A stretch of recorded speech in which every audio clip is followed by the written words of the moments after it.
Do you want to enhance your crystal hunt experience in Blade and Sorcery with mods? Well, you clicked on the right video, and the first one starts with right here. The first mod on the list is called Player Lip Sync by Huge Honor. As you can see, we have an enemy down there, and if we were to go sneak up on him, and I start talking, enemies will be able to hear me, just like that. This mod is also fully customizable with whatever you want.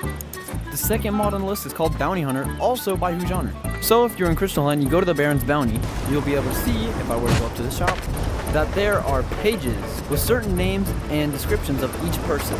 Like this one, gender male, height 5'10", hair dark brown mohawk, and no beard. To buy it, you gotta place it down on the red carpet and you click buy. After that, you can now store it into your chest. So if I go to a dungeon, you can actually see, you can definitely tell them apart. And also, really quick, before I actually tell anything else, you can actually see where they are, like what kind of faction they are. So this guy is from the Eye, so if you go to an Eye dungeon, then that's where they will be. And it also gives you a descriptive of how much gold they're worth. If you were to, say I were to kill him, you will hear a writing sound effect, and that means that you officially killed him. So now if I go back to the Baron's Bounty, and I put this on the blue one, you can see that it's now worth 455. The third one on the list is Dismemberment Plus by Pizza Chicken. This mod allows you to dismember people and not have them die, and also allows a little bit more dismemberment spots. In other words, that is not possible. And also she would be dead, but she's not. But yeah, you can also cut at the waist. It can be a little glitchy sometimes, but it's definitely worth it. And whenever you chop off their leg, they're actually immobilized and will not be able to move until they die.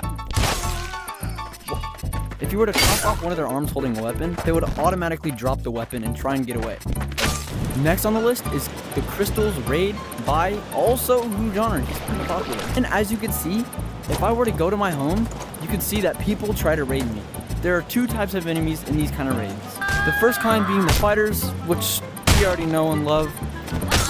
And the second ones are the people, the raiders.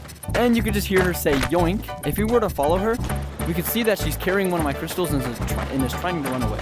This is also fully customizable too. You can change your chances of raiding. The default is set to 10, but if you think that is way too high, you can just set it to even lower, or all the way to 100. So basically they do it every time.